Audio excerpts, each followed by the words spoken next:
Hi, and welcome to the Reef podcast. I'm your host, Louis IPA. On today's episode, me and Nightmare Rising get to interview GNR Frank. GNR Frank is actually a content creator on the platform Twitch and does mic and headset reviews on YouTube. I hope you enjoy this podcast. It'll be a blast. Welcome all to the Reef podcast. I'm your host, Louis IPA, joined by my co-head right here, Mr. Nightmare Rising. Hello, sir. What's good, Louis? Oh my goodness, look who we have here. We all got shades again for the second week in a row. Ladies and gentlemen, we got the great GNR Frank here. Also, before knowing GNR Frank, he actually goes by Franco now. Give him a round of applause, everybody. What's up, everybody? How's everyone doing tonight? It's a work. The name is a work in progress. It's a super secret. I do have to ask right away, why Franco? I mean, we know your name is Frank, but why Franco?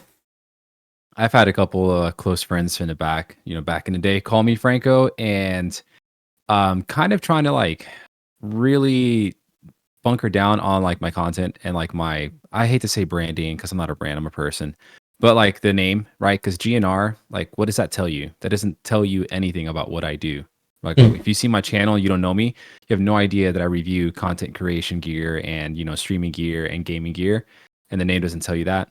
But I'm also trying to find something flexible that I can also use on my yet unpublished second YouTube channel for mostly games content. So got some ideas, but Franco is just literally a placeholder for now. I gotta say though, like, it took me by surprise because when I was looking up your name to like do the advertisement for this podcast, I was like, wait, it's not GNR Frank. So I just started typing Francisco to see if I could actually find your name, and then Franco popped up. I was like, Franco, what? Like, what is up with that? I set you up for failure, dude. I'm so sorry. In case you guys don't know, ladies and gentlemen, this guy right here is the one that actually introduced me to the world of streaming. He's the one that started it all. He's the one that told me, hey, get a PS4, start it up, and just stream. You don't need anything else. So props to this guy for teaching me the ropes and putting me where I am right now on the map. So shout out to you, my friend. Thank you. You know what's funny? Oh. I told you to just do that, but nowadays, many years later, you're the one telling me like, I come back to Twitch like every 10 months. I come back for like a week, and when I come back, Louis pops in. He's like, "Hey, dude, this is all the stuff that's changed on Twitch. This is how you do this. This is how you do that. You should try this. You should do this." I'm like nowadays, I'm finding that you're showing me how to be a streamer, oddly enough, which is great. So hell yeah, man, great circle of learning and teaching. Oh, dude, the best thing about it, dude, is that you never stop learning. There's always something new. No matter what, dude. Like, technology always keeps advancing. We just have to keep going with it. Otherwise, we're going to be in a lost universe where we don't know what the F we're doing. Exactly. All right. Exactly. So please introduce yourself to all the listeners that are listening on YouTube, Spotify, and all the platforms. Oh, man, on the spot. All right, ladies and gents, what's up, y'all? So my name's Francisco. I'm originally from a city called Lafayette, Louisiana. I currently now reside in Houston, Texas. I've been a content creator for almost 10 years. Actually, we're about a year away from hitting 10. Started off as a Twitch streamer, then eventually dabbled into YouTube to keep everything kind of brief and succinct. I ended up posting a bunch of different videos on YouTube, and my reviews for my like headset started kicking off big time. So for the greatest part of my YouTube career, I've been a content creator focused on gear reviews, so microphones, headsets, anything that you would use to play your games and or create content. You'll find me on streams every now and then. I think for me, streaming is just a way of connecting with people, right? And hanging out and catching up with people like Louis. Huge fan of Metal Gear Solid. It's the best series of all time. Final Fantasy 16 is the best Final Fantasy in the entire franchise. And Bloodborne is the best From Software game. I don't know if anybody asked those questions, but, we'll just put those out right now. That's awesome. So I know, like, you mentioned that you actually do reviews of microphones, headsets, and everything like that. Do you ever thought, like, hey, how, like what made you actually want to do that? Like, like out of the blue, like, I know, like, you were a content creator at first, but what made you think, like, hey, I should start doing, like, reviews of like microphones, headsets? Like, what was the drive behind that? Two things. So one, it's what kind of started gaining traction, right? And like one one rule of YouTube that like I'm not a professional on, but this generally is a good idea if you're starting out. It's okay to post like different types of content under one channel at first, right? Like, so for someone doing gaming content, for example, you can do like let's plays, walkthroughs, platinum guides, story explanations, yada yada yada. You put it all out there, and you kind of see what sticks, right? And then whatever sticks, you like lean into it big time. So I put out a review for a SteelSeries headset that I had no idea had just been released, and within a couple of days, it had like 1,000+ views, which was like the first time for me. And I shot it. My subscriber count had plateaued at 300 subs, and it just kept going up, up, and up. So I did it because it stuck. But the other reason, and you know this very well, you and I worked at GameStop together for quite some time. And I would go ahead. I was gonna say a dark time indeed. We could write books on that, bro. We should. We should even do its own podcast. Just Hey, GameStop tales. That could be a good one for next year. We got some stuff to say. But working in retail, what I noticed is that a lot of people would come in and spend hundreds and hundreds of dollars on accessories that were frankly garbage. I'm sorry to anybody out there, and it's just an opinion. It's not a fact, but like the Astro headsets is like what in particular stood out to me. You know, $300, $350 headset, depending on what variant you get. I would see people spend this much money on this stuff. I'm like, yo, like the sound you're getting from that, you can get from like $100 pair. I mean, you're getting some nice features, but I started doing reviews because I wanted people to have the ability to make informed purchases. That's really the main, like, now that's like if I had a mission statement for my YouTube channel, is that giving people the information they need to make the best purchase possible within their means. Man, the fact that like, you know, you took off like, you know, with that one video, it's always amazing. Like, especially like when you find like the thing that makes you like, you know, your brand stand out. That's what's always great, because for me, I mean, yeah, my content is great. It's not the best yet and everything, but what really is sticking to me that I've been very consistent for 3 years already is my podcast. I've been really passionate about it, and like, you know, I really make sure everything runs smoothly, everything's perfect. Like, that's why I always do audio checks with my guests, because I don't want nobody to get their audio cut off or anything, so that way it's as smooth as possible and they get the best experience out there over here. Absolutely, dude. And it shows. It shows, you know. All right, so Nightmare, I guess, has a couple of questions for you while I actually think of like a way to torture you with my questions as well. So Nightmare, take the mic. I'm looking forward to it. So you and I kind of have the same opinion on Astros. What would you say is your favorite headset, like in general, that you used? Right now, I'm actually currently wearing the Bear Dynamic DT770 Pros. And like, that's a mouthful of a name. They retail for about $180. All right. These things have the absolute best sound of a headset I have ever used in my entire life. They're incredibly comfortable. They have a great fit, right? So when I review a headset, I look at build sound and the microphone. This is a audiophile headset, so it doesn't have a mic. You can add one later. But it's just for the price. If I were to compare this to an Astro headset, this would blow Astros out of the water. Like, no questions asked. If I'm looking, I have like a whole bunch of them hanging back here. I don't think y'all can see them yet. Looking at like a gaming headset, man, from like a gaming brand, I would have to say like HyperX Cloud 2.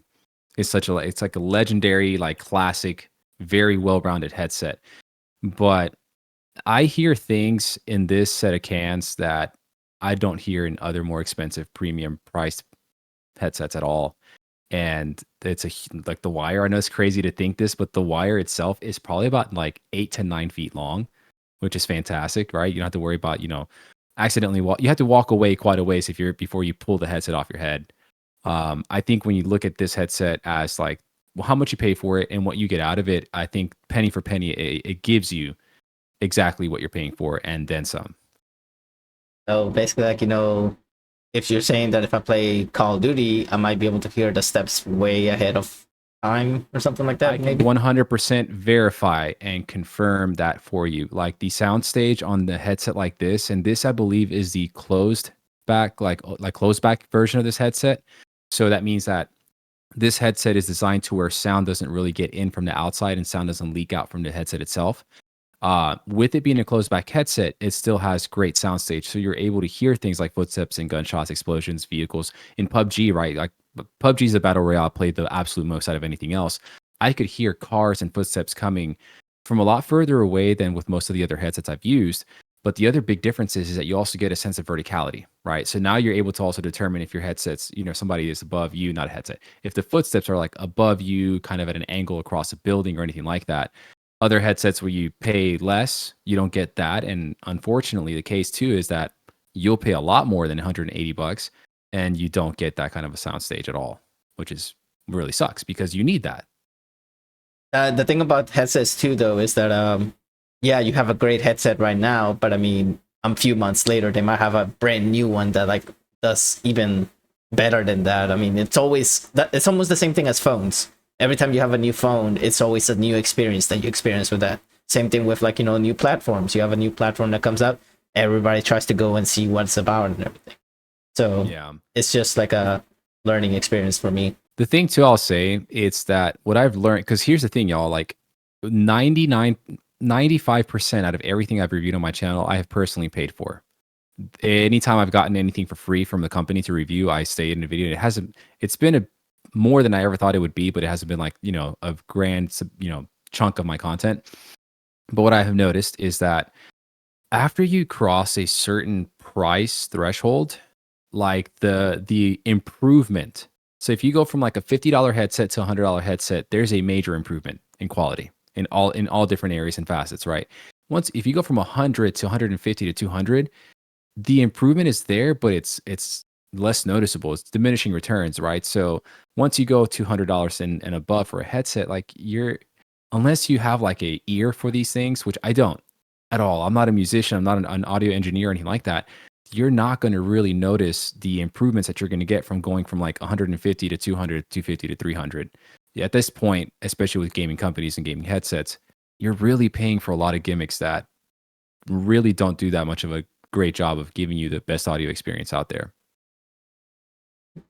All right, so question about streaming I got right here is, what made you actually want to, like, was there a person that made you want to start streaming in general, or was it something you found randomly online, or what was it?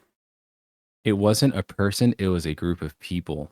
So before Twitch was Twitch, it was called Justin TV.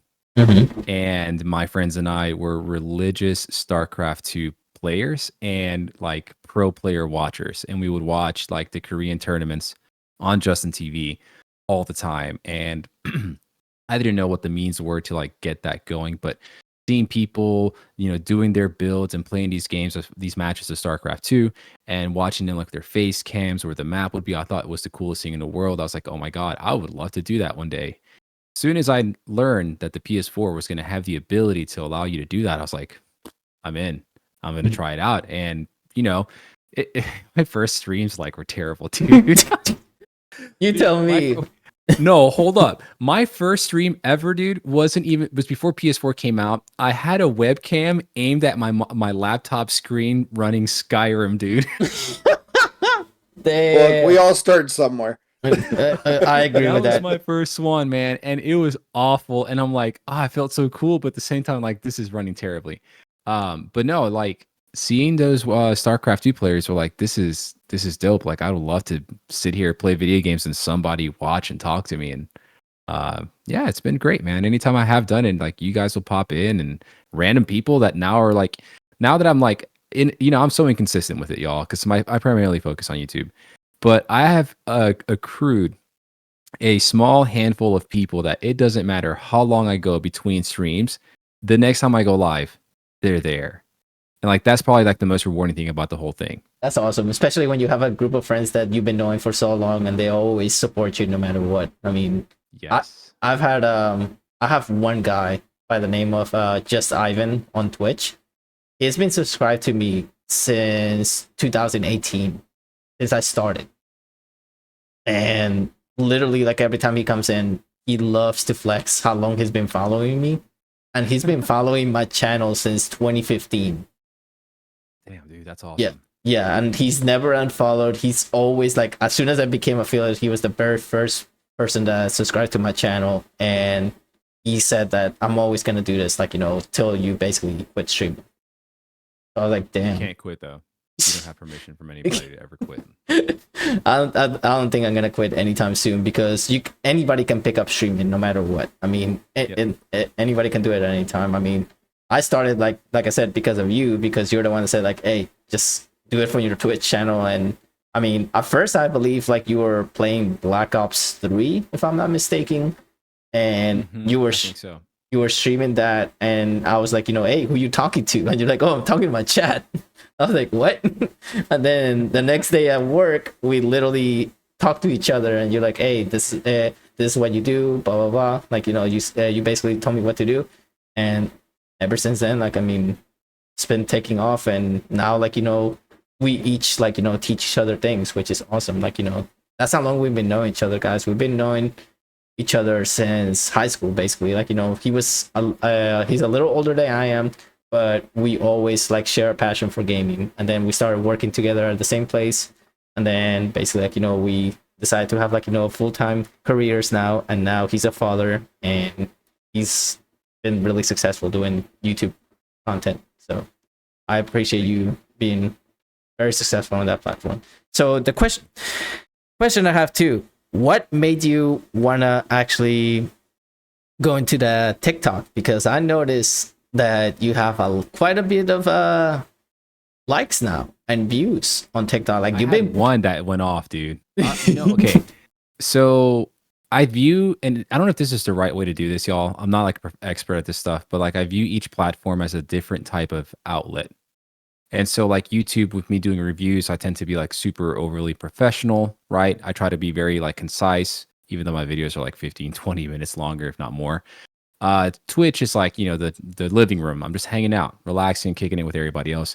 TikTok is an interesting one, because TikTok, I try to put the reviews, like I clip out parts of my videos, and chunk, trim them down, blah, blah, blah. Those do okay. Not that great. In the TikTok world, that they're awful. But what I notice is that on the internet, people love people who talk shit about other people. Pardon me, French. Sorry. Hey, okay. No. Hey, by all means, 18 plus, you're good. Okay, perfect.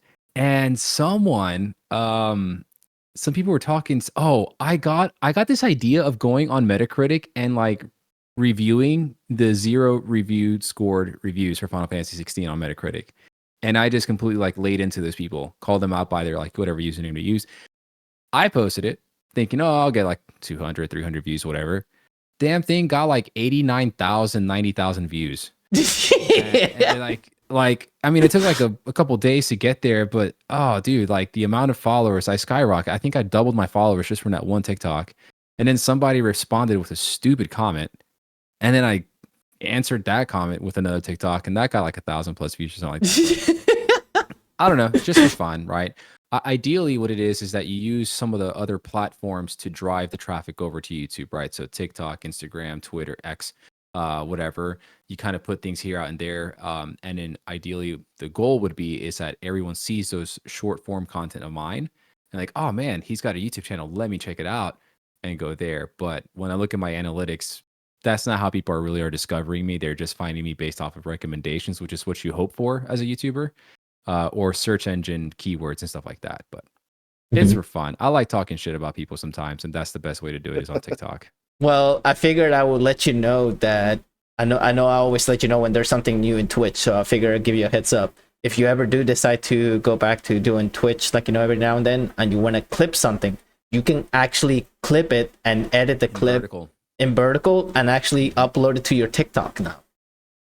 So Baldur's Gate's going to get me back on Twitch. Basically. I don't know if you notice, it has a built-in Twitch extension, all right, that you turn on, and every single dialogue option you can start a poll with your chat, and they can pick they can pick for you what to do. Absolutely. I mean, dude, everything is evolving now. I mean, who would have thought that gaming would have actually gotten, like, from just regular cartridges, like, regular 2 little joysticks, like back in the Atari days, to now, like, basically everything just by the click of the button, you can basically do anything. Right. Not me. Never. I would never. If you asked me as a kid playing Super Mario World, I was like, I would have never guessed that it would be where it is now. Absolutely not. There was no way to see it coming. No. All right, Even Nightmare. with PlayStation 1, PS2. Yeah. All right, Nightmare. You're up. Kind of the opposite spectrum here. Besides Astros, what do you think's the worst headset you've seen people use for gaming? Turtle Beaches. Thanks.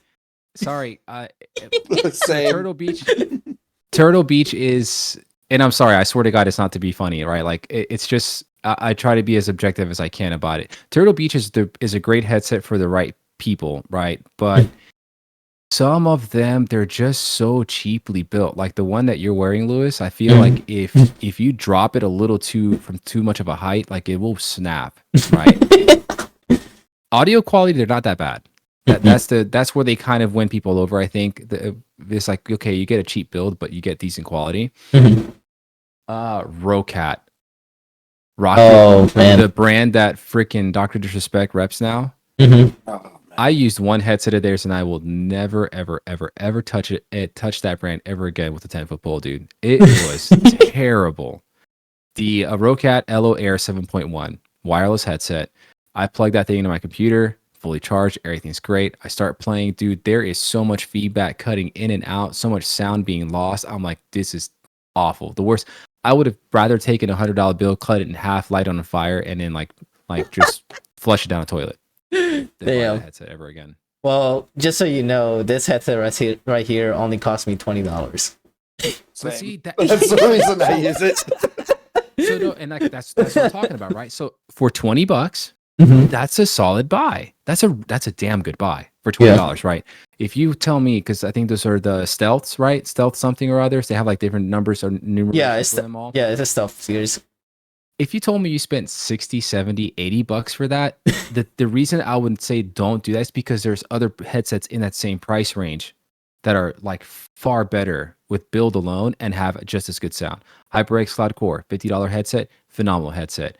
The Razer, I think Razer Kyra X, I think is like a $80 headset for PS5.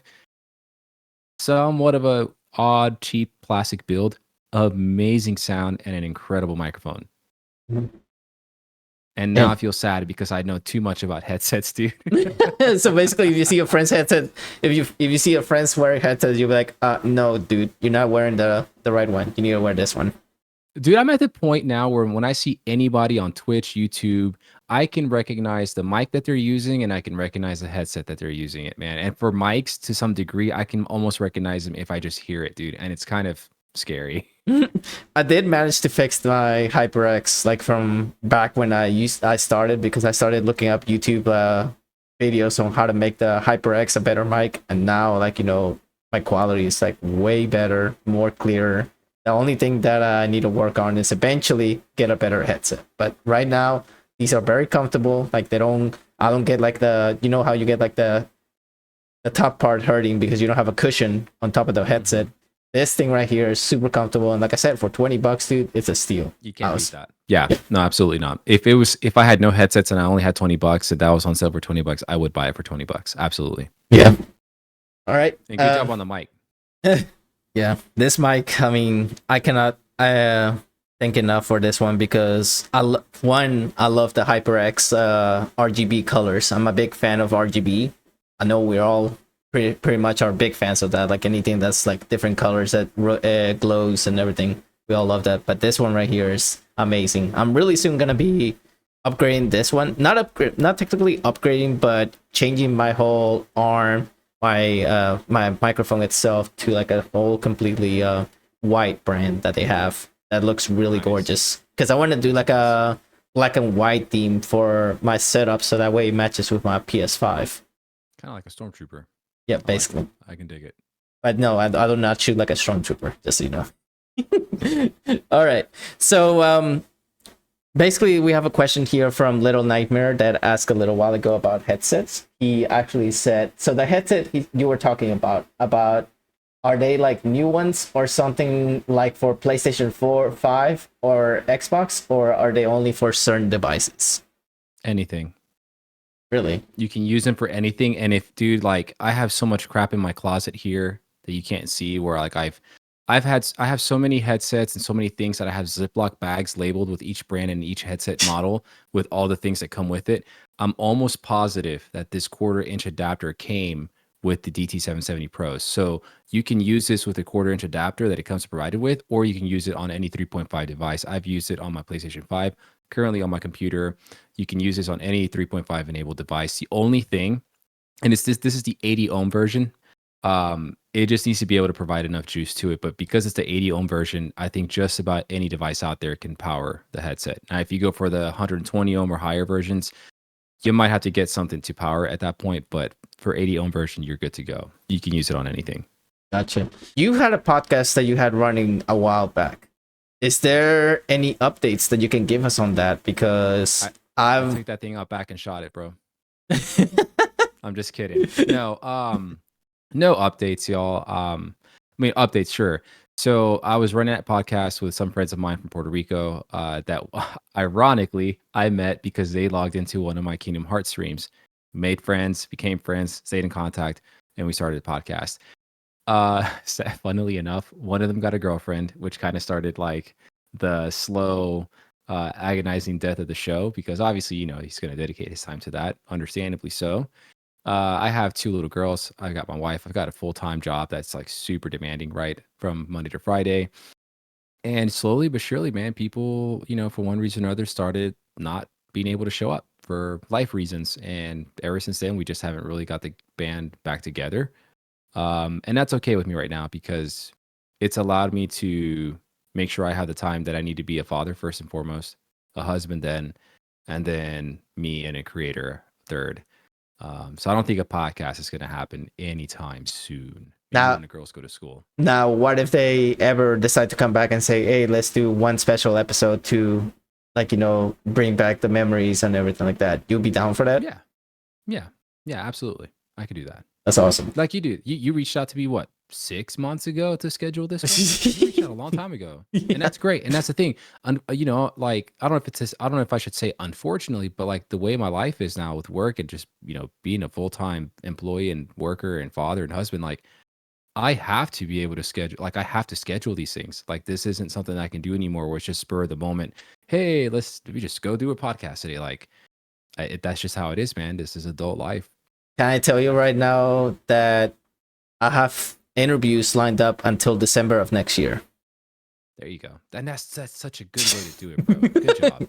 Because So, you know what's happening. And if somebody backs out and gives you the courtesy of a notice, you can prepare for that too. Exactly. I always try to come up with a schedule and a backup plan in case that actually backfires and they can't make it. I say, okay, we're going to do this instead.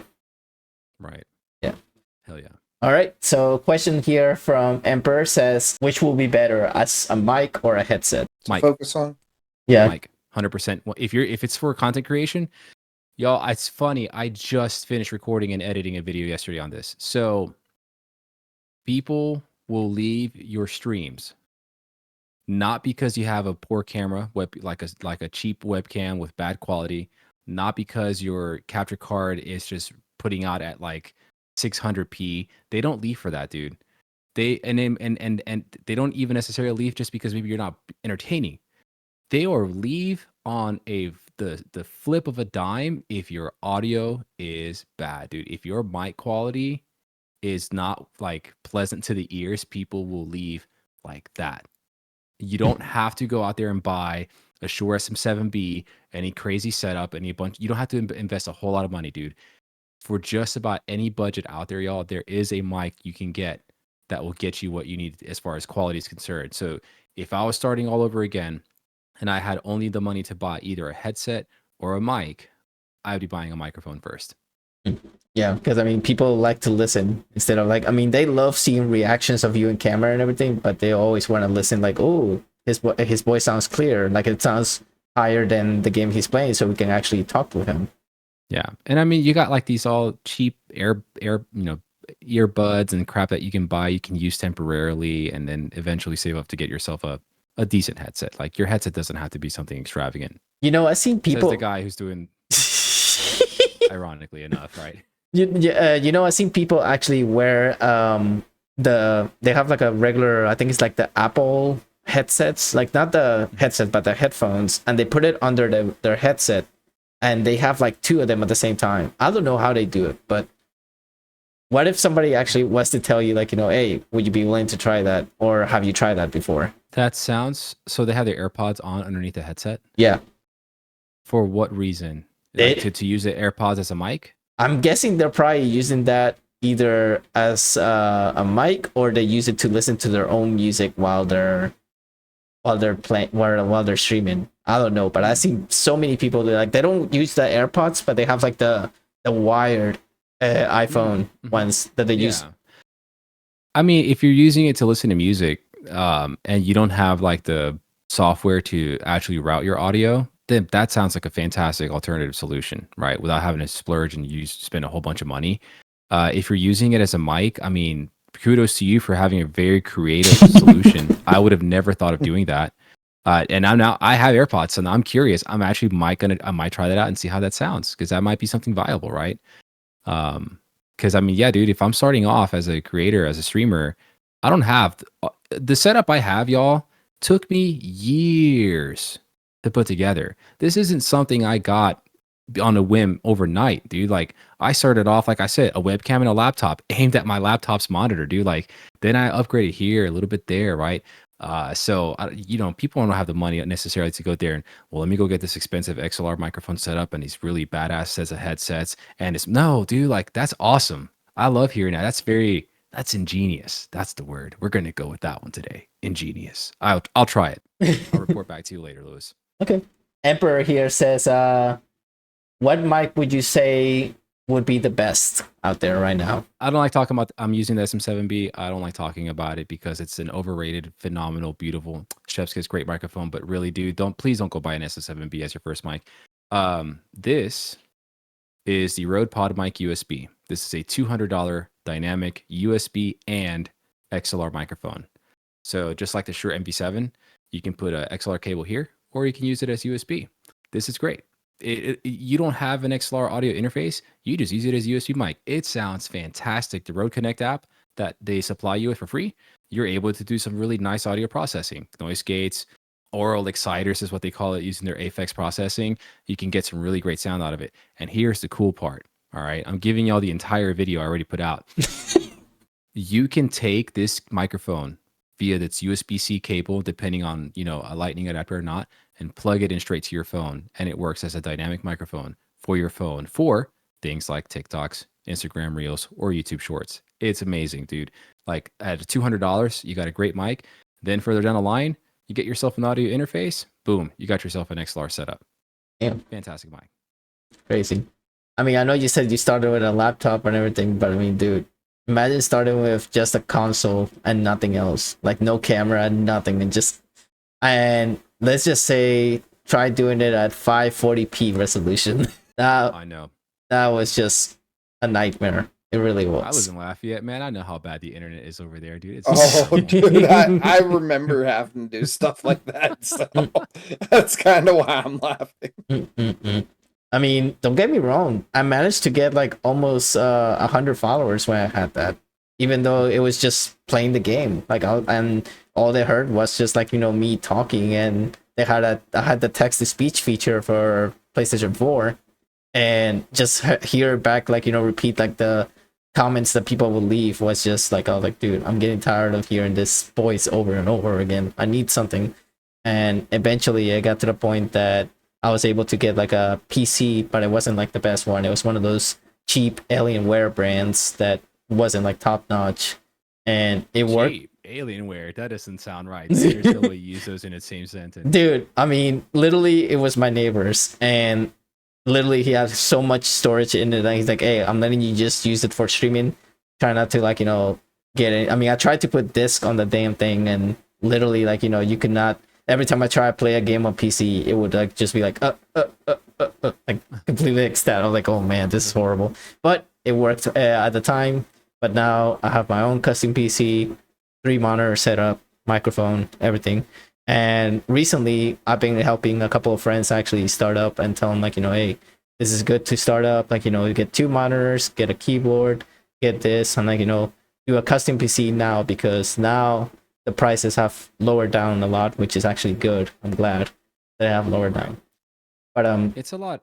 I think it's a lot more accessible. I mean, it's not like it actually it is because you can still do it through console, but like once you're trying to like step it up a bit, I think that barrier to entry isn't as high or as like hard to attain as it was maybe when you and I started. Because now you've got quite a few brands out there that do gear for streaming and recording and making videos, and some of them have really competitive pricing. Definitely encourage people to do your research, y'all. Like, just because Elgato's the hot stuff and my whole setup's Elgato, there's other stuff out there you can buy that you can get started with, right? I always recommend HyperX for starters, because HyperX, like, they're not that pricey, not that cheap, but I mean they're like right in between the middle. Yep. All right. So what's your go-to meal of the day? Like, if you could eat something every day for the rest of your life, what do you think it would be? Oh man. I figured we changed the subject from being all shawarma. Really? Shawarma, bro. Oh yeah. Oh dude. All day, every day with some fries on the side. That's a wrap, dude. Literally. You don't put pita bread on that? Yeah, like they wrap it up in pita bread to make the whole wrap and everything. Chicken shawarma sandwich. Dude, Houston's got shawarma left and right, dude, and it's so good. What I'm excited for is that I don't know if you. Okay, here's the big question. Ever tried Peruvian ceviche? No. Oh, dude. So you want to know something crazy? I'm not the biggest advocate for seafood unless it's sushi. Really? Bro, I can't explain it. I am so sorry because I know I'm from Louisiana, dude, and that's like a shame to everybody from there. That's like a mega bonk. I know, man. I know, but like, I can't. I mean, I'll eat it. We had salmon this evening, but I wouldn't go out of my way for it. So raw sushi or cooked sushi? Raw. So if somebody brought you cooked sushi, you'd be like, No, I would try it. Absolutely. But like, I'm not scared of the raw stuff. I've been eating it for years. When it's my time to go, it's going to be my time to go. It doesn't matter if I eat raw or cooked at that time. Right. All right, Number, what you got? So all right, he mentioned sushi. I got to know what's your favorite kind of sushi? Spicy tuna, like crunchy spicy tuna. That's it. Dude. Well, and you just dip the shit out of it in soy sauce. It's amazing. Ever tried crispy salmon? No. Dude, when you come down, we're going to have some crispy salmon sushi. Perfect. Because that's actually one of my... Good date. That's one of my favorites over here. We have that, and we have one called the Louisiana roll, which they actually put tuna, salmon, and boiled crawfish on top. That actually sounds good. I can get that myself. Dude, there's one the spot we get from here in Katy. They have it's a mango roll, and so it's like snow crab with a piece of mango and like this mango spicy sauce on top. It is like the perfect combination of spicy and sweet that I think I've ever had, dude. It's incredible. Unbelievable. What is the story behind like gaming for you? Like, what made you actually want to literally like say like, hey, I want to get into gaming? Like, was there a person that drove you into doing it? I think there was a person that helped me stay with it, but I just remember in Honduras as a kid, like going to these arcade machines, like the old ones, like Galaga and stuff like that. Like, oh, this is so cool. In 1995, my dad made a trip here to the States, and he bought me a Super Nintendo for Christmas, and he brought it with Super Mario World. And I plugged that thing in like 5 seconds, dude. Started playing it. I think that was like love at first sight. But at that point, I wouldn't say gaming. I would not have looked at gaming as like the go-to hobby for me, right? Until, and you know the story, Lewis, but I'll tell the story. One day I went to my friend's house. His name is Richard Harris. Rest in peace, pal. Miss you. And I walk into his room. It's nice and cold. I don't know how familiar you are with Central America, but we don't do central AC over there. We do window units for every room in the house. Agreed. So his room is freezing cold, bro. It's great. And I walk in, and he's on his TV. He's playing PlayStation. And he's in a tiny little square room with like 5 pillars, right? There's like 4 on each, one on each corner, and this huge central one. There's a guy in like a brown suit tied up in the middle of it. And he's just running around this square room, chasing some guy who's shooting at him in a way that he's shooting off the walls and ricocheting the bullets off the walls to hit him. Mhm. And I saw this, and he beats his boss, and this like camouflage, stealth, invisible ninja, robotic ninja pops up, cuts this dude's arm off. They have this whole cutscene, and I'm sitting there as a kid, having only played shit like Mario. Okay, Mhm. and this happens before my eyes, and my jaw just hits the floor. I'm like, Richie, what is this? He's like, this is a game called Metal Gear Solid. I'm like, this is the coolest thing I think I have ever played in my entire life. I didn't have a console at the time. Mhm. I would go to this dude's house every day just to play Metal Gear over and over and over again. And that game, that moment, that instance, that interaction, I think is why even at 36 years old right now, I still play. If the adult answer to that question now would be many years later is I think gaming is some of the best storytelling that exists in our world right now. I agree. Because with a book, you can read it, and that's fantastic, and you can imagine it. A movie, you watch it, you see other people's portrayal of a story and characters. Mhm. In a game, you see it, you hear it, but then you also like live it / you play it. And Mhm. I think that after playing a game like The Last of Us Part 2, for example, probably one of the most emotionally destructive games I think I've ever played in my life, that just goddamn such a masterpiece of a game. Games, other media doesn't do that. It doesn't even come close, dude. Like the moral internal conflict I went through playing that game, and I mean this very seriously. There's nothing else that's done that, and that's why now as an adult I will probably continue to play until I either physically cannot or just perish. Mhm. Interesting story. I mean, I know I heard it before, but I always love hearing like how you got like digging into gaming. And you're right about what you said about gaming, like saying that we actually play it, we live by it, and everything. But it's just amazing because when you play as a character, you picture yourself being that character, and you're like, hey, I'm the one that's there. And that's what some people don't realize about gaming. They think like, oh, is they're just gonna get addicted to gaming, they're not gonna do anything but that. But dude, it's such a relaxing hobby that doesn't harm like yourself. Like it doesn't harm yourself. You just basically go into a virtual world and you basically become that character that you're playing as. And that's how I see when I used to play Mega Man X back in the day.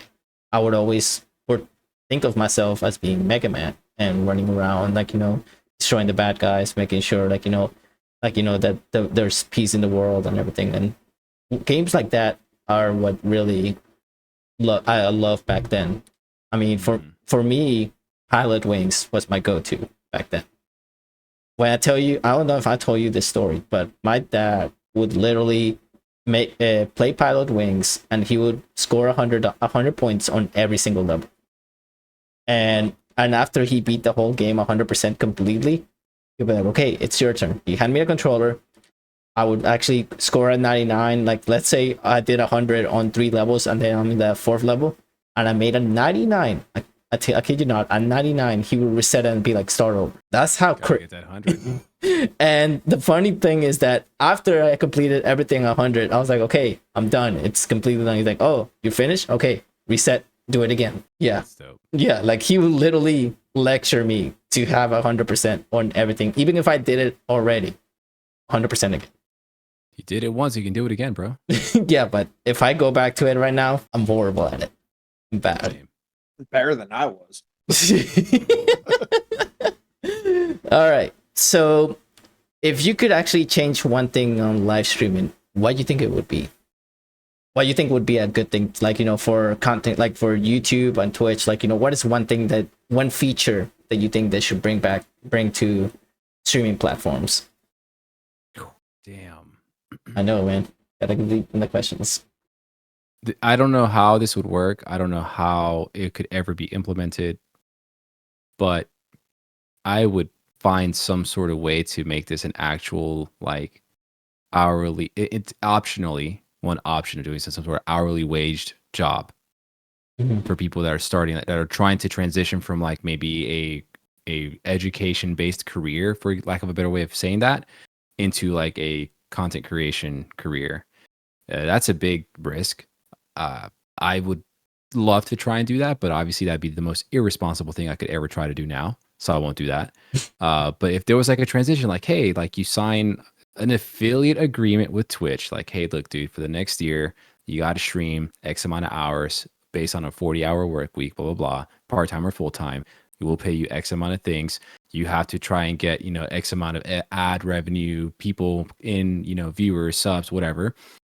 You're guaranteed X amount of money per hour that you put into this as a like transitionary thing. I would change that.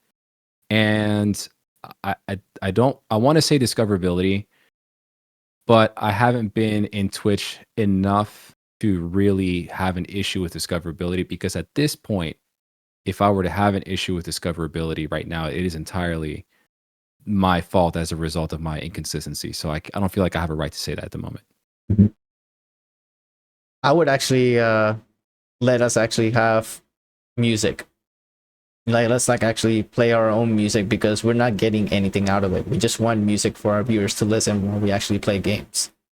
I'm tired of the whole DMCA thing and everything. Like, just Amazon owns Twitch. They could easily get into a contract with them and be like, hey, all these streamers, all they're doing is just promoting the music for this artist. Let them have that. Let's get them a 3-year deal or 5-year deal with DMCA, so that way they can actually play their music. Like, even game music now, when you actually are playing your game, even gets muted, even though on the start of a game it even tells you like, hey, all this music is like, licensed or whatever and everything. It still gets muted. And that's what upsets me the most, because if I'm in the middle of chatting and somebody's watching a VOD of my last stream, it's muted and they can't hear what I'm saying, and it really annoys me.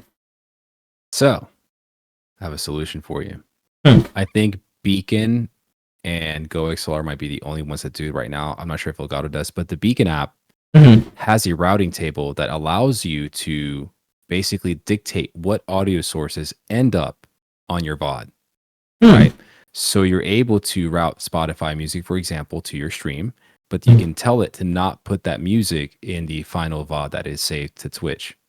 I don't know if Twitch is out there hunting people down while they're actually streaming live, but you're able to do that to where it's like, you have your microphone, your PS5, your PC, blah, blah, blah, blah, blah, and Spotify. And there's a table at the bottom. You have VOD track. You just deselect music and it won't save the music to your VOD track. Interesting. That's a workaround, if anybody's out there is curious.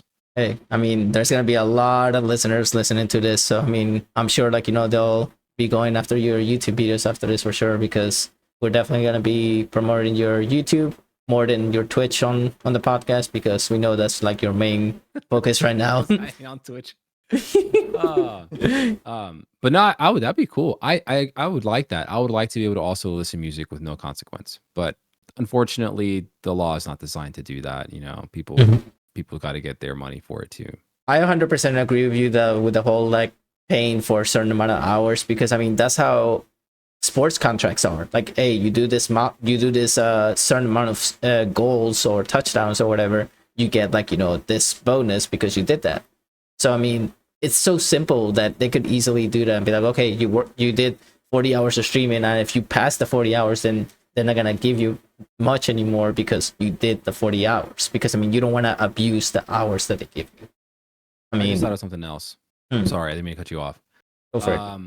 Is it safe to say that like Twitch partners, for example, bring in a fair amount of revenue to Twitch overall? Is that a fair statement to make? Well, I mean, they used to have a 75% cut, but now Twitch brought it down to 50 for them, and that's the main reason why a lot of them are leaving. Right, but so like overall, right? Not including all the nitty gritty, like partners bring money in for Twitch. Yeah. Partnered Twitch streamers should be eligible for full-time benefits, medical, dental, vision, etc. I agree. That's what I would change. I would scratch everything else I just said. I would say that like partners should be eligible for full-time benefits because they actually worked hard. They grinded like really a lot, and they definitely deserve that. Yep. And that shit is expensive on your own. It is incredibly expensive on your own. Absolutely. I mean, I praise a lot of people that do it. Like, they actually create content, like actual good content, and they're partners already. I'm like, dude, props to you, man. I mean, you worked your ass off to be where you at. I have a friend, she's Canadian, and she started like all of us, like, with nothing. And within a year of working hard, like, grinding, doing promotions, doing TikToks, Twitters, things like that. She became partner like just like that. And Nice. I cannot tell you how happy I was for her. Like I was like, this is incredible. Like you deserve like, you know, the respect, because I mean you basically grinded. Like you didn't do anything. I mean, yeah, there's so many ways you can actually become partner streamers on Twitch now, but I mean, I just wish the path to it was lowered, a little lowered, because so many people are grinding for so long. Like me, for example, I've been 5 years here. I still love it and everything, but 75 viewers, like that's actually a little oof, like a big, like it's a big stepping stone to go up there. But Or add something in between. yeah, Like I agree. Like that is a massive, like the requirements for affiliate and then the requirements for partner are, there's a huge gap between the two. So like maybe something needs to be added in between. Senior affiliate. mhm. Twitch, if you're hiring, man, I mean, you Oh, know, let's go. all right. So, how do you feel about the new streaming platform that came up recently by the name of Kick? I don't, I don't know. I've not watched a kick stream. I've seen it all over X, Twitter, whatever the hell you want to call it. I've seen people posting their screenshots of their revenue, which looks fantastic for those people. Mhm. But I think as a person who doesn't do this with the aims of making livable income off of it, I don't have a real solid opinion on it because I don't frankly care. And I don't say that to be like disrespectful or rude. It's just like, it's just another platform. And I guess what I would be more curious about is like, what are their plans for longevity and for sustainability? Like, how are they going to stick around Mhm. long enough to continue to allow people to make that kind of money on their platform? Mhm. There's all the issues about the online casino and the gambling and this and that. Man, there are so many other worse problems in life to worry about. I could care less. As long as they're not doing anything crazy like, you know, children related or anything like, you know, illegal and immoral like that. If they're having an online gambling casino thing, whatever, like if you're looking for it, you're going to find it one way or another, I guess. But I've heard nothing but good things. Not necessarily about the platform itself, but more so like the people that are jumping ship to Kick that I do follow on social media are reporting happiness, like a good experience so far. Nothing too bad, minus the obvious like lack of like legitimate moderation and stuff like that. But I don't know. I think competition's good. We'll just have to wait and see what comes of it. Now, do you think like, you know, that's something that if you ever had the free time, you would actually jump into it to see how it goes, or you might actually? Yeah, and if anything, just to see what's different, right? I like to. I'll use my phone as an example. When I moved to Houston and signed up for AT&T Fiber, they gave me an iPhone 11 Pro Max for like $200 total, right? Mhm. Since then, up until 2 weeks ago, I've been an iPhone user. And this last 2 weeks ago, I went and traded it in and upgraded to a Galaxy S23 Ultra.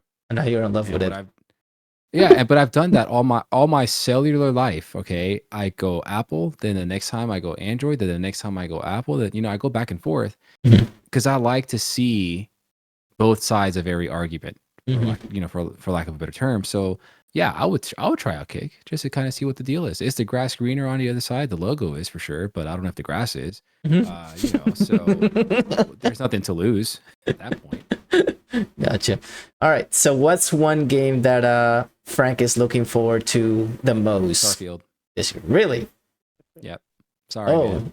Like eesh. no hesitation there at all. None at all. And if Baldur's Gate wasn't already out and was never in early access, I would have said that too. But I bought it in early access and it's out now officially. But Starfield, yeah, dude, Starfield, come on now. Like that game is the equivalent of a Legend of Zelda game. It's a generational game. It is a Bethesda game. Like whether you are a fan of those games or not, you're probably curious about it to some degree because those are the games that everyone and their mom, the Madden players, the Call of Duty players are probably going to also play Starfield in one way, shape, or form. And not to mention, like, yes, look, y'all, it's No Man's Sky meets Fallout meets Skyrim. Like, let's just be real. Mhm. But if they pull off what they said they're pulling off, dude, that's going to be it's going to be a fun time. It's going to be a fun time. And I would be lying to say anything else. Because right now, I don't think Metal Gear Solid Delta is coming out this year. I think it's later. I know you're So, excited for that. Oh, come on, dude. I know you're Making a excited. remake. Yeah, that's of course. Now, Is there? do you think since they're coming out with the remake, do you think if it actually gets received really well, they will remake the other previous Metal Gear Solids as well? 100%. There was a transcription of their like quarterly results call from Konami, and they basically alluded to the fact that like the the announcement of the remake was very well received. The announcement of the ports for the original games to modern day consoles right now is also being very well received. And if those things succeed and do well, that they do already have plans in place to continue to working on delivering like the entirety of the Metal Gear story to modern audiences. So you're saying that the story of Metal Gear Solid is done and finished, like there's no more. No, there's no more. That's already Yeah. done. It's a wrap. If someone else touches it and it's not Kojima, it's not part of the Metal Gear, it's not canon. I'll never know. I'm just amazed on how they got the rights from Kojima to do the remake. You know, like that actually like surprised me. Like took me by I don't surprise. think he ever owned them. I don't think he ever owned the rights to it, dude. I think Konami's owned that from day one. Yeah. It was just his name on everything because he's the one behind it all. But I think this said somewhere in that multi-page document he signed to work for them, it said like, "Hey, we own the rights to this IP. You just own the ability to work it and do it." Mm-hmm. Emperor here asks, which platforms do you think is more approachable, Twitch or YouTube? YouTube, easy. It's also super intimidating. Any one of these two platforms, Twitch or YouTube, is intimidating for different reasons each, right? On Twitch, you have to worry about hitting that live button and go. Entertain, do your thing, do your shtick, make sure all your equipment works. Everything's got to go work and work flawlessly. And God knows how many times have you updated OBS and all your settings are reset. And then you're like, oh my God, what the hell did I have everything set up for? It's all gone. I don't know what to do. And I literally am supposed to go live in like 10 minutes. Right? You got that. YouTube, you have the production, right? The thought process, the research, the planning. You have the actual editing and putting everything out, the consistency required, just like you would have in Twitch. But I think YouTube is a lot more approachable because you can work YouTube at your pace, right?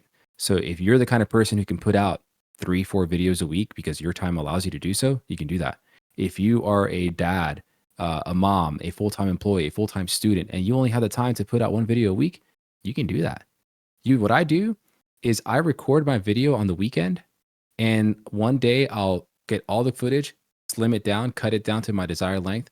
The next day I capture my B-roll and shoot it all and record it all. The next day I put the B-roll in. The next day I work on the thumbnail. The next day I think about the title. You know what I mean? And so like I can do it bits at a time without the pressure of hitting go live and having to do it all right then and there. Mm-hmm. Not Interesting. that, and not that I don't feel pressured hitting go live, right? Like that's that for me specifically. I'm in management. I've been in management for freaking over 10 years. So like I've talked in front of crowds of lots of people.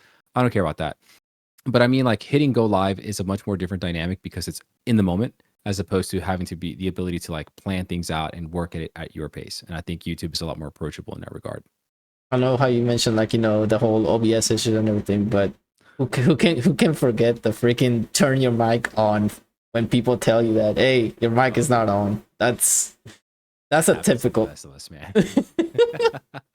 Happens to everybody. All right, Still Nightmare, happens to me. you got a couple more questions, or how many you got left? I've only got one left. Go for it. So last question I have, you said that you focus a lot on YouTube, not so much on Twitch. What is the biggest concern you've had with like YouTube with how their algorithms work compared to how Twitch's work? It's not flexible.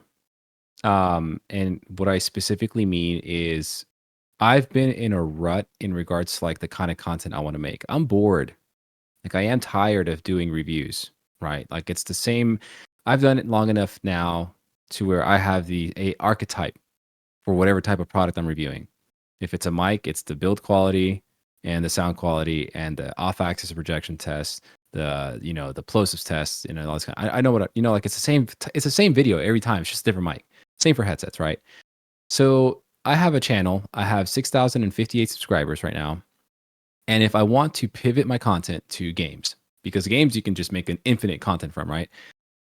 The algorithm isn't necessarily going to be super nice to me right now because it knows that I traditionally put out gear reviews that is tailored and aimed at certain audiences. That audience of mine doesn't necessarily watch, according to YouTube, Metal Gear Solid videos or Demon Souls Platinum runs or something like that, right? So it's not very flexible in that regard, and it requires a lot of patience and discipline, understanding that if I start putting out game content on my current channel now, my viewership's going to drop. I'm going to take some hits here and there, and it's going to be a transition to get YouTube to start putting my video out in front of the right people, because I've been watching a lot of videos on like how this algorithm works and the ultimate thing is like there's a piece of advice I saw some big influencers saying, like, you don't chase the content, you chase the audience. Like, you don't make content for yourself, you make the content that your audience wants to see. My audience wants to see videos on the Elgato Wave 3, the Elgato Wave XLR, and the Rode PodMic USB. As of like 2 weeks ago, that's like what their trending topics are. They're not searching for, my audience right now isn't searching for Baldur's Gate 3 reviews, right? Or Starfield's coming out, top 10 things I'm excited for about Starfield. And if you start making that kind of content, it's possible. You just kind of have to understand that you're not going to, whereas I would get like 500, 600, 700 views on a mic review in like a day or two, I'm not going to get that, if at all, probably for a while when I do a video game review or a video game piece of content. Awesome. All right. So now we're getting to the fun part. I know you're familiar with the WTF questions that we always ask here. So let's go. All right. First question I have for you is, what is your go-to cereal, and do you prefer to have the milk first or the cereal first? I'm going to turn that question upside down, dude. So, like, background information, my wife is Lebanese. So she makes yogurt at home. We make our own yogurt. Really? Yes. It's amazing. So no more cereal for you? Oh, no, there's cereal, but it's not with milk anymore. It goes straight into yogurt with honey. And it's really? Honey bunches of oats, bro. Honey bunches of oats in a big old thing of yogurt with natural honey on top of it. You just swirl it around, maybe toss in some fruit. Bro, that's like the most delicious thing in the world, man. I'm going to have to try that, actually. It's so good. Never tried it's that. Good for you, too. Like, but it's just delicious. Mm-hmm. All right. But if I had to do milk and cereal, I would go with Cinnamon Toast Crunch. And the cereal goes first, then the milk. Sorry. Well, I mean, you know about me. I like to be being the weird individual, so I do the opposite of you. So. Oh, and soggy cereal is the best cereal, dude. I wait for it to get soggy. All right. I think that depends on the cereal, though. It does. It does. 100%. Yes. Golden Grams, a whole spoonful of soggy Golden Grams. Dude, that's like the best thing in the world. All right. So, if Frank could have any superpower out there, what would it be? I would, magnetism. I would go with that. Yeah, I could read people's minds, or I could fly through, whatever. I want to be able to control metal and just crush stuff, build stuff, manipulate it. Whatever. Just don't crash my mic, bro. That's all I ask. Don't crash my mic. I won't do that. I won't do it. You basically got the House of Sims here saying, "I was with you until you said soggy cereal." Oh my goodness. All right. So, yeah, you want to control metal. All right. So, you're in a forest. You have no weapons whatsoever. Mm-hmm. There's a giant bear-sized goose. Would you rather fight that, or would you rather fight 100 goose-sized bears? Bear-sized goose. Why is that? Dude, a goose-sized bear, it could still like destroy you. Like a bear-sized goose, I mean, it could peck me to death, maybe, but that long neck, like, I would treat it like a Dark Souls boss, right? Instead of trying to run away from its attacks, I would run into it and like roll to the sides and just stay underneath it. Like, once you get underneath it, it could probably plop down and kill me. But I mean, if I can find a sharp stick or something like that, just jab it. No, but there's no sticks, just your fist. Just my fist? Yeah. What am I supposed to do? Punch this thing in like the butthole or something like that? Like, what climb? Okay, I would climb it and probably try to like choke it. I mean, it's got a long neck, so I have a really good chance there. Oh my goodness. That's why they're WTF questions, because like, wait, what? How am I supposed to do this? I mean, it'd be a good meal for a little while you're trying to figure Hey, your that way is out true. of the woods. Yeah. Yeah. Yeah, exactly. Oh my goodness. All right. Breathe underwater or become invisible? Breathe underwater. There are things I think in life, dude. There are things you're just not meant to ever see or understand, and I don't want to be subject to that. The things I would see invisible, I don't think I want to. I breathe underwater. Just see the Titanic or something? Yeah, dude. Or like in the event of a flood, I don't know. That'd be cool. Just go swim with the fishes without dying. That'd be great. Dude, that's just scary to go underwater and see everything pitch black and really wonder what's down there. I mean, nobody knows exactly what's way down there. It's really I scary. can stay all that can stay down there. Cool. We're chilling. We're All right. chilling up here. All right. Pineapples on pizza or not? Absolutely not. Hey, there we go. Haha. Never. Again, it depends on the toppings, man. No. Pineapples that not belong in pizza. Pineapple and olives, sweet and salty. Oh. Ooh. I think I just lost my co-host.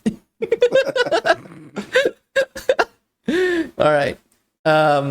This is actually not a silly question, but I mean, kind of like a little bit serious and everything. Best stream you had to date. What was it? Oh shit. Yeah.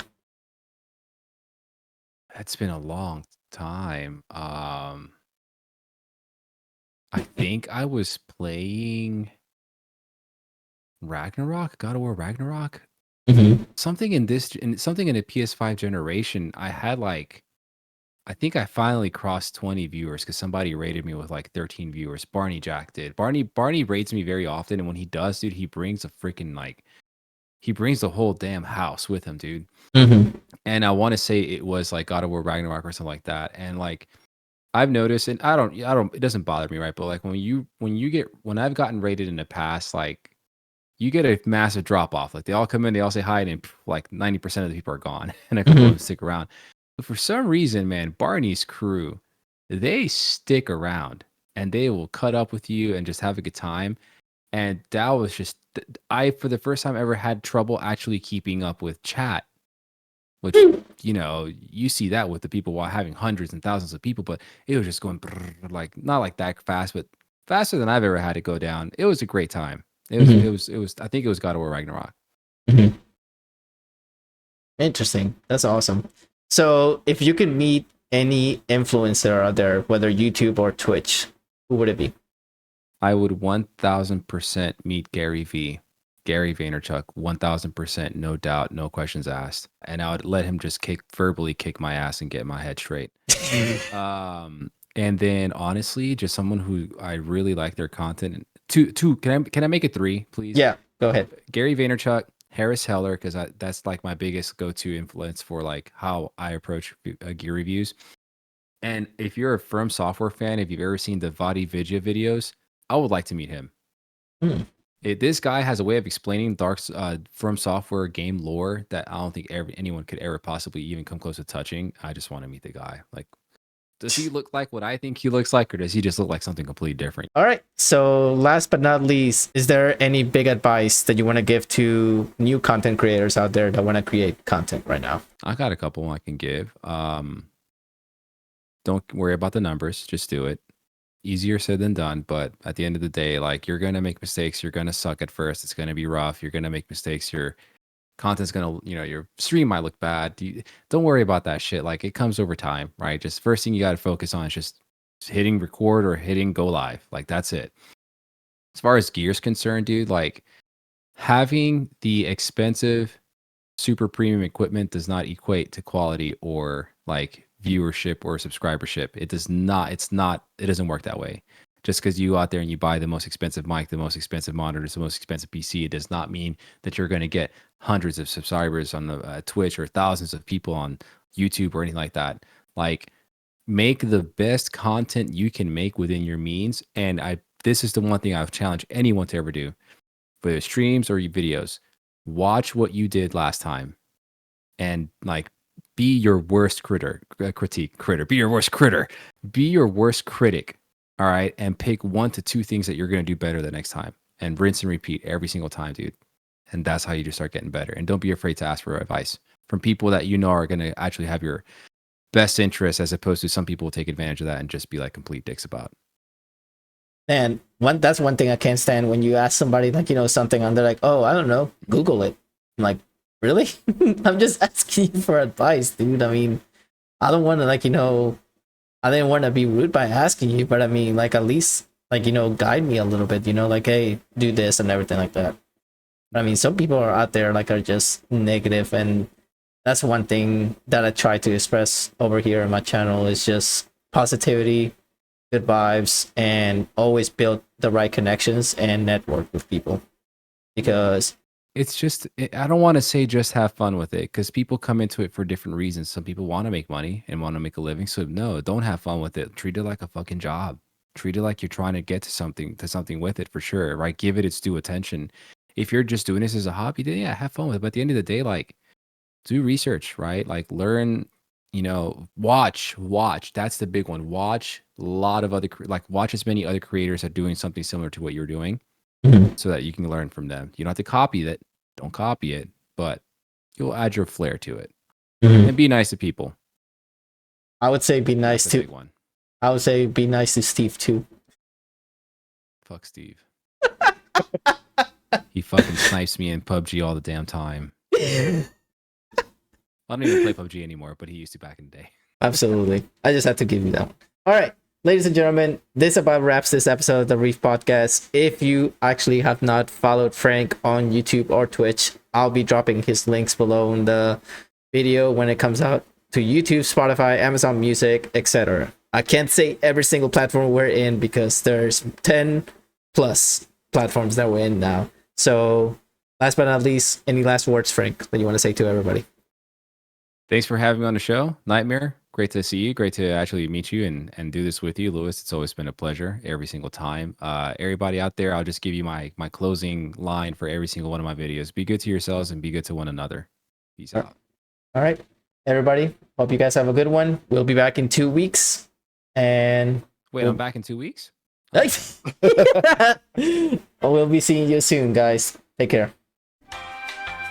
As always, today's episode of the Reef Podcast was streamed live on Twitch. If you could not make it to the live stream of the podcast, you can always listen to it on Spotify, Apple Podcasts, YouTube, and iHeart Radio. Thanks for listening. See you next time.